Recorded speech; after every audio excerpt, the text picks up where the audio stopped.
Hey guys, and welcome back for another video. So, just recently we got ourselves a balance patch here on November 7th. And this patch is the first big balance patch since the expansion released. Also, we are getting a buff to the rewards for Path of Fire, as a lot of people were less than excited about some of the rewards for, say, meta events or bounties. Now, for this video, I'm not going to talk too much about balance. Not only am I ill-equipped in every way to handle a discussion on any of the changes they recently made, but so far I've only played about 2 of the new elite specializations since the expansion came out. For this video, I'd just like to talk about some of the big changes that happened on the gem store, as many of you probably already know, and also talk a little bit about the reward buffs that we got for the expansion. Starting off with the gem store, it looks like we got a few new skins for our characters as well as mounts. And by a few, I mean a lot, but we'll get into that here in a second. There is one standalone mount skin that was added this time around, and it's called the Reforged Warhound for 2,000 gems. This skin is basically a reskin for the Jackal,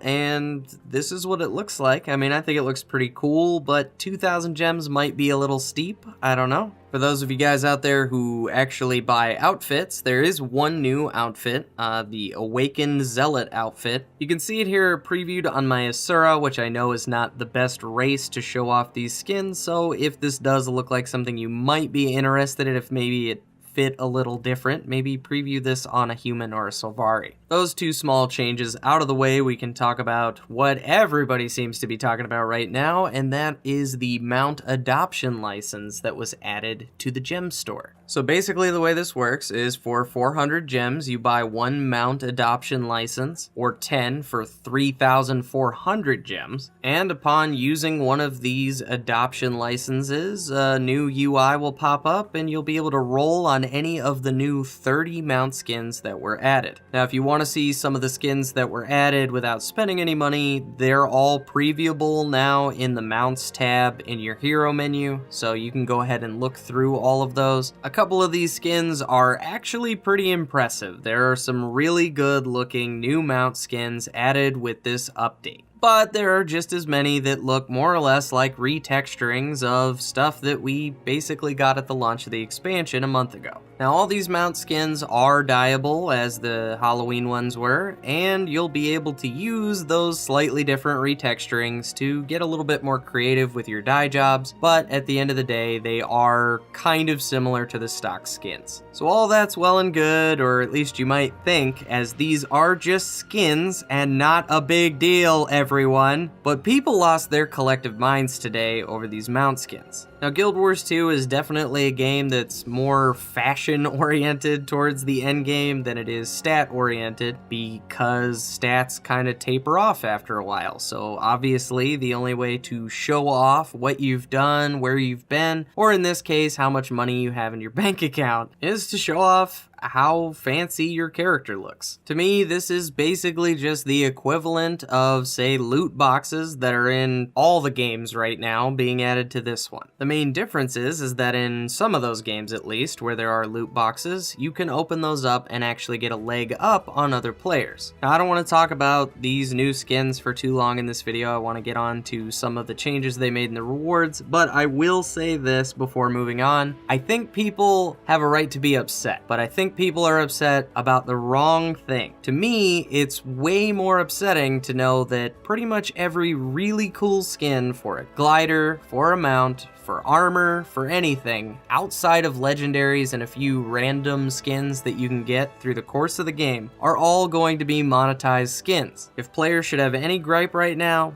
to me, it seems like that should be of bigger precedence than, oh no, I like that skin, but I can't just buy it. That being said, I understand ArenaNet needs to make money. Keep in mind that the expansion we all just bought was only $30. All that aside, let's just get on to some of the things that they did to try and improve Path of Fire. And I say improve, there are obviously bug fixes and quality of life changes that are going to be made, but the general player base wasn't super thrilled with the lack of rewards in this newest expansion, so let's see what they did to try and remedy that, at least with this patch. There were a few little quality of life things like now karma consumables given by doing basically anything in Path of Fire will now automatically be consumed. The new crafting item added with this expansion, Pulsing Brand Spark, can now be crafted by all professions instead of just armor, smith, leather worker, and tailor. I am someone who likes to craft but hasn't crafted very much in the expansion just yet. I've kind of been waiting on a patch like this to start exploring it, but I will say that the Pulsating Brand Spark is needed for a fair amount of the new insignias, runes, stuff like that, so that'll be nice and convenient. You don't have to level up any extra crafting professions. There was a bit of loot you could get called Black Diamond, which is completely useless according to the patch notes. I'm guessing it had no real applications. I don't remember looting any of these, but what I did get a lot of were the Brand Spark and Sunset Jewels, which I promptly threw into the bank until I figured out what to do with them later. Well, it would seem you can now go to the free city of Amnoon and exchange these for the Black Diamond crafting material. Or at least you could have, but it appears that this has already been disabled as ArenaNet needs to look into the pricing of these items. So unfortunately, you'll still have to hang on to those for a little while, but at least know that there'll be something to turn them in for later.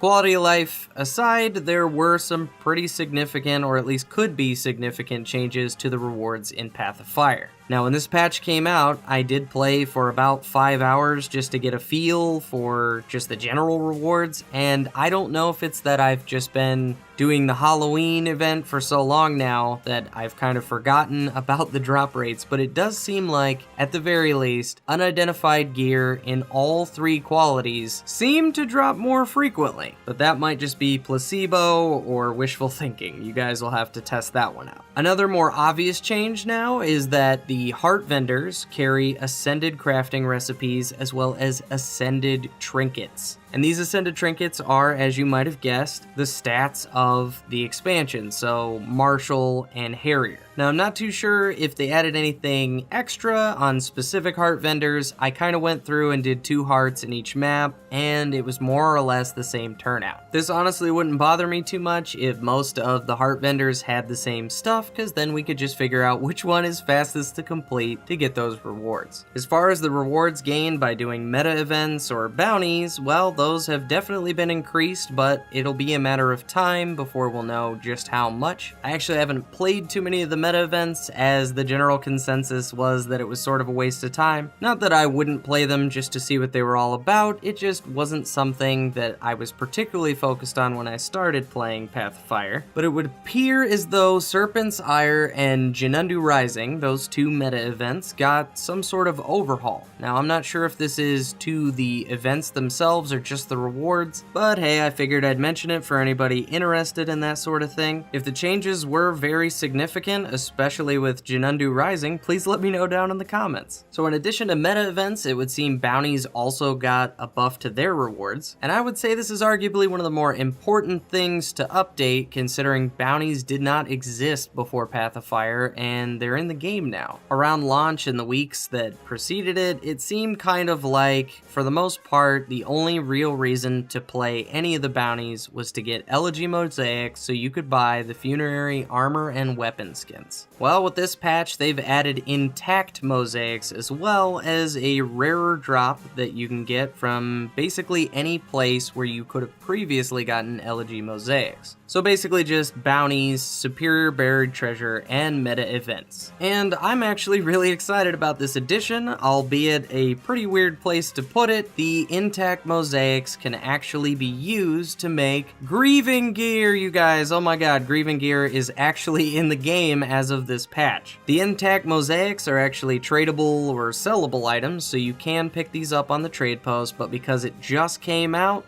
they're kind of pricey. If you've ever swapped the stats on any of your ascended gear, then you're familiar with that process. If you're not, you just need 1 piece of ascended gear, an anthology of heroes you can buy at the vendor right by the Mystic Forge, a few ectos, and either the inscription or insignia of the stats that you'd like to switch to. Throw those all in the Mystic Forge and your stats have been changed. Well, with the addition of these intact mosaics, go ahead and replace the exotic inscription or insignia with one of those, and you'll be converted over to grieving stats. Now, I know when grieving was announced, a lot of people kind of ruled it out as a viable option outside of maybe Firebrand, which is most of what I've been playing since the expansion dropped. But keep in mind, we also did just get a balance patch, and depending on the outcome, we may see some more use for not only grieving stats, but some of the other Path of Fire stats that kind of got shoved away immediately when the expansion released. I'm so happy that now there's at least a regular way to get grieving stats. I was actually trying to craft it through fractals before this patch, so I could finally put that to rest. But I do know that there are a few extra things you can get from a specific vendor in Path of Fire that unfortunately I haven't unlocked yet. If you recall me saying so, the Elegy mosaics were basically used for funerary weapon and armor skins prior to this update. Not to say that they aren't anymore, but I know for a fact there have been some things added to that vendor.